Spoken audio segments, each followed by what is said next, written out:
네, 여러분 안녕하십니까. 자, 2024년 10월 13일. 자, 오늘은 미가 시리즈 두 번째 시간으로 아버지의 절규라는 제목으로 미가서 6장 1절에서 5절까지의 말씀과 함께 하겠습니다.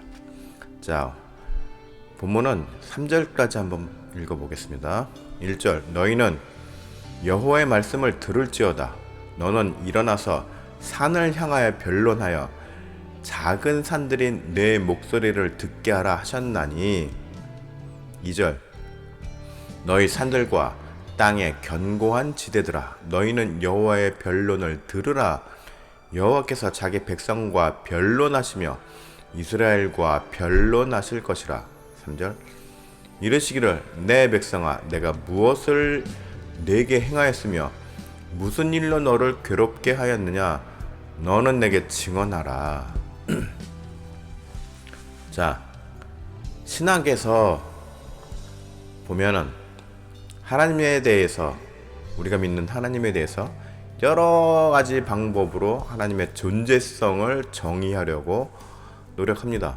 그리고 그 중에서 하나님의 위격과 인격에 대해서도 많은 이론들이 있습니다. 자, 우리가 절대적 창조주인 하나님에 대해서 알 수 있는 것은 지극히 아주 미약합니다. 그렇죠? 피조물인 우리가 창조주에 대해서 알 수 있는 그 경로라는 게 많지 않습니다. 한계가 있죠.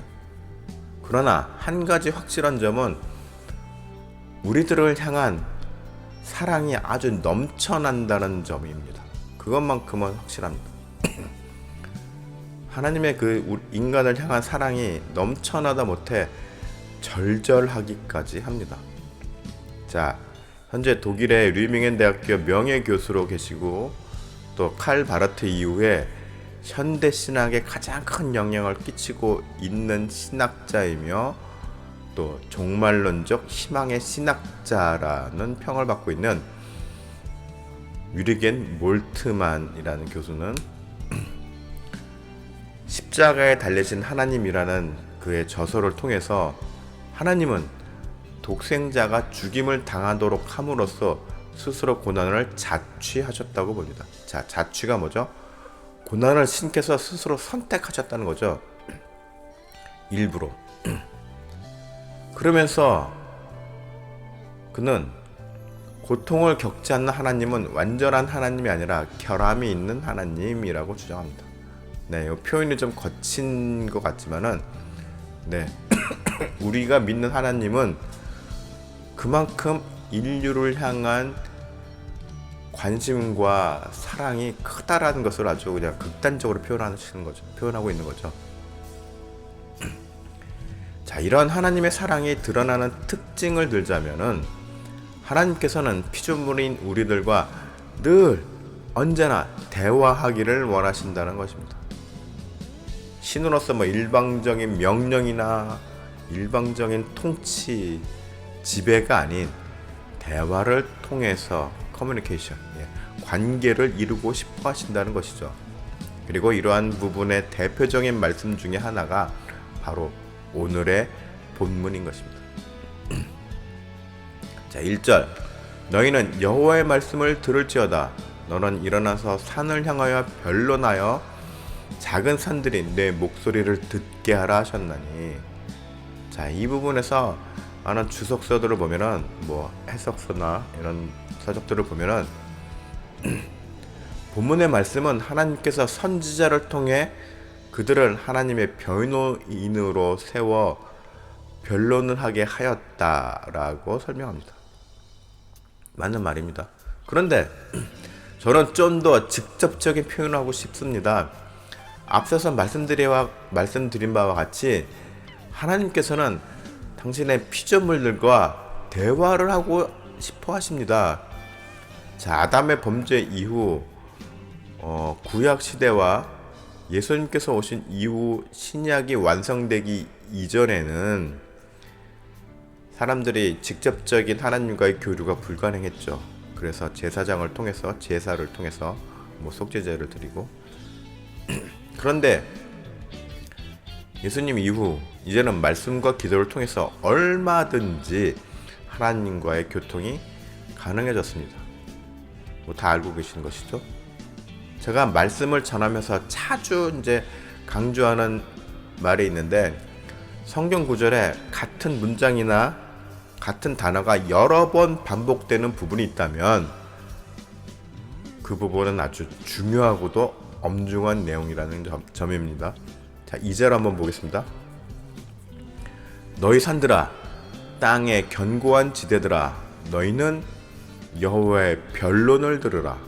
여호와께서 자기 백성과 변론하시며 이스라엘과 변론하실 것이라. 자, 2절을 보면은 이 변론이라는 단어가 3번이나 나옵니다. 이 한 구절에. 그만큼 하나님께서 자신의 백성들에게 하고자 하시는 말씀이 많다는 것이고 또 이해시키고자 하시는 마음이 간절하다는 의미이기도 합니다. 또 문장 중에 산들과 지대들이란 하나님의 유구한 사역의 시간을 함께 해온 대자연들이 하나님의 증인이 되어 주신다는 상징적인 의미가 있습니다. 자, 이사야서 43장 26절을 보면은 너는 나에게 기억이 나게 하라. 우리가 함께 변론하자. 너는 말하여 내가 의로움을 나타내라. 라고 이렇게 또 이사야서에도 선포하고 계시죠. 제가 얼마 전에 아니라 예전에 고려대학교 심리학과 교수인 허태균 교수의 그 강연 내용을 KBS인가 어디 TV 프로그램을 통해서 본 적이 있습니다. 한국 사람들의 심리적인 특징에 대해서 이제 강연한 내용이었는데 그 중에서 기억에 남는 게 보통 한국 사람들이 법을 아주 좋아한다고 합니다. 네. 그래서 뭔 일만 생기면 법대로 하자라고 말한다고 합니다. 그렇죠, 우리가 사실 법대로 해 막 이러잖아요. 네. 그런데 또 반면에 법을 제일 잘 어기는 사람도 한국 사람이라고 합니다. 그런데 여기에는 어떤 법을 어기고자 하는 범법의 취지라기보다는 한국 사람들의 생각이 많아서 자기 판단에는 문제가 없어 보일 때 여기는 이렇게 해도 괜찮을 것 같은데? 라는 그런 유연성을 발휘한다고 표현합니다. 맞죠? 네. 그때 예를 들어서 이제 도로에서 사거리에서 유턴을 하려고 그래요. 근데 유턴 금지예요. 그런데 늦은 시간이고 사거리 사방을 둘러봐도 아무런 차들이 없어요. 그러면은 유턴해도 괜찮을 것 같은데? 그리고 유턴을 한다는 것입니다. 예. 여기 유턴 금지 표시가 있어도 그런 유연성을 발휘한다고 표현합니다. 자, 제가 여기서 생각 드는 게 뭐냐면은 어쩌면 한국 사람들은 천성적으로 신의 상품을 많이 닮은 사람들이 아닌가 싶습니다. 왜냐하면 하나님이 정말 생각이 많으신 분이십니다. 특히 인류를 향한 생각이 많으십니다. 더불어서 우리들 각자에 대한 생각도 한 사람 한 사람에 대한 생각도 많으십니다. 그렇다 보니 자신의 생각을 어떻게 하든 인간들이 이해하기 쉽게 표현되고 전달되기를 바라시는 것입니다. 그래서 그토록 많은 선지자들이 백성들의 눈높이에 맞춰서 하나님의 말씀을 외치게 하신 것입니다. 이 선지자들이 대신 외친 하나님의 메시지는 곧 뭐와 같나요? 네, 하나님의 절기와도 같은 것입니다. 너희들 제발 그렇게 살면 안 돼. 제발 돌아와. 네, 제발 좀 똑바로 살아라. 그러면 하나님은 어떤 내용을 우리들에게 전하고 싶은 것일까요? 그렇게 절규하면서까지. 3절 이르기를 내 백성아 내가 무엇을 내게 행하였으며 무슨 일로 너를 괴롭게 하였느냐 너는 내게 증언하라. 우선 먼저 하나님은 이스라엘이 자신들의 죄를 먼저 깨닫고 스스로 고백하기를 원하십니다. 또 오히려 하나님을 원망하는 것들에 대해서도 그거는 너희가 오해하는 거야 라고 제대로 해명되기를 바라십니다. 근데 뭐 사실 절대자이신 하나님께서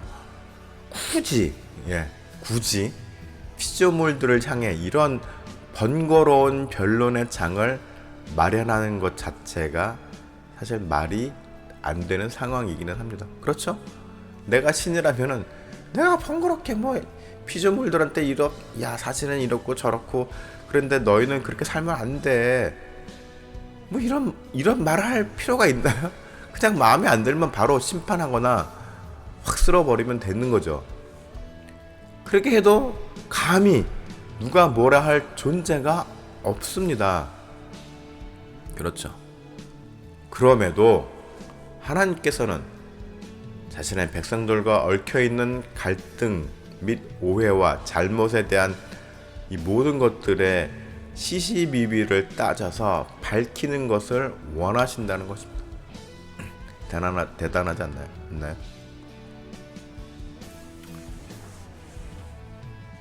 4절 내가 너를 애굽 땅에서 인도해 내어 종 노릇하는 집에서 속량하였고 모세와 아론과 미리암을 내 앞에 보냈느니라.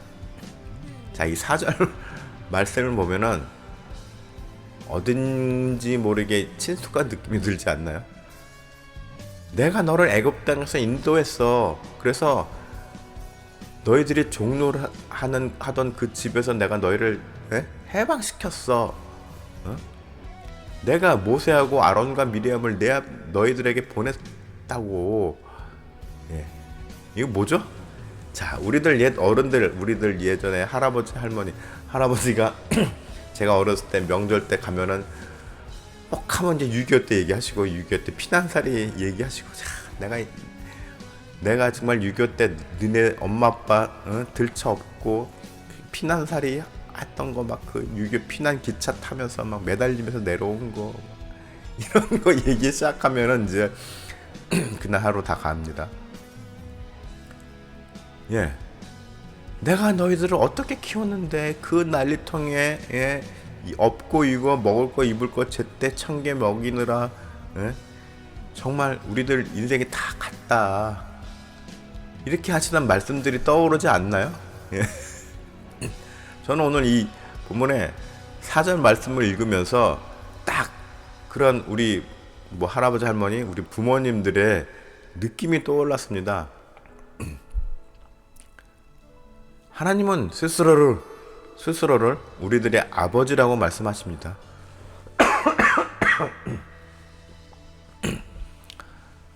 그러니 자녀들인 우리들을 향해 하시고 싶은 말씀들이 얼마나 많으시겠습니까?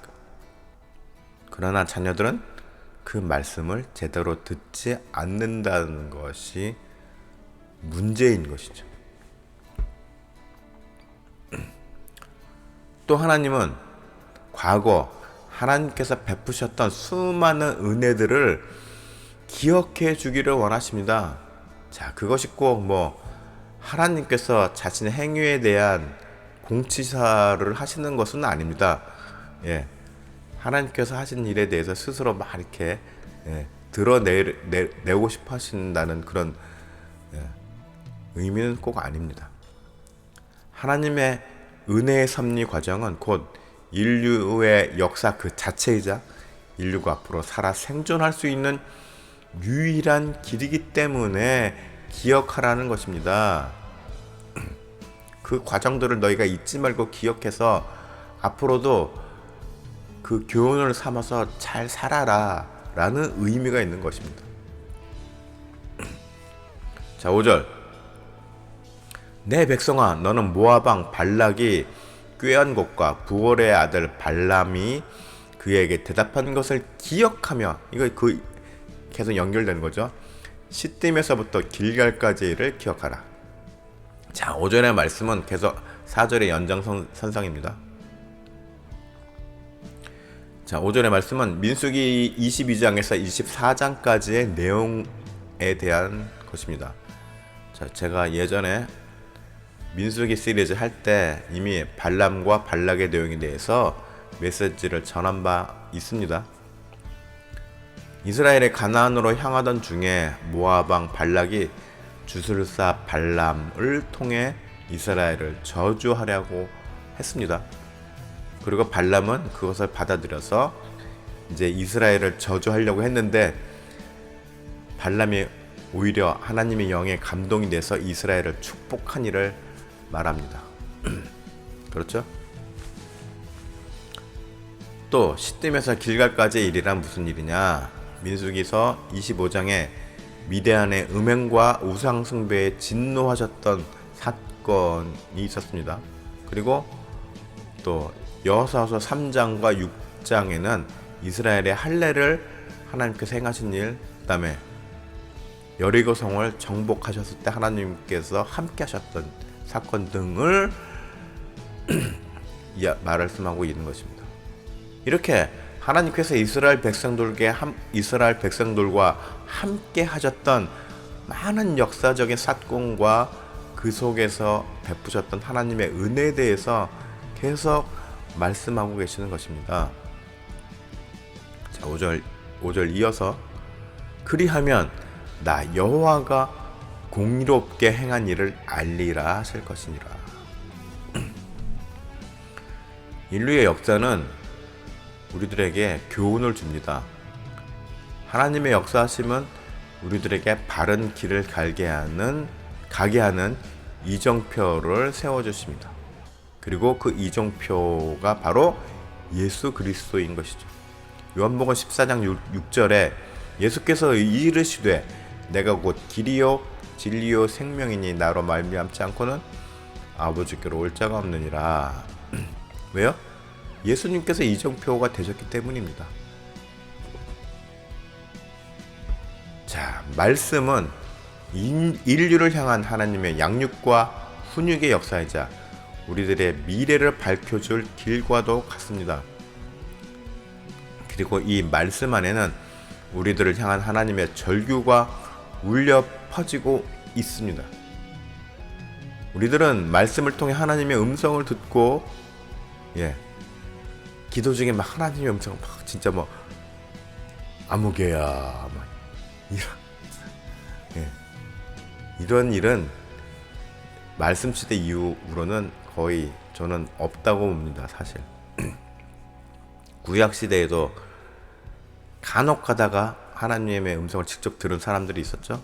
그런데 그걸 책으로 보니까 우리가 그 텀이 얼마 안 돼 보이지만은 정말로 1000년에 한 번, 500년에 한 번 있을까 말까한 일입니다.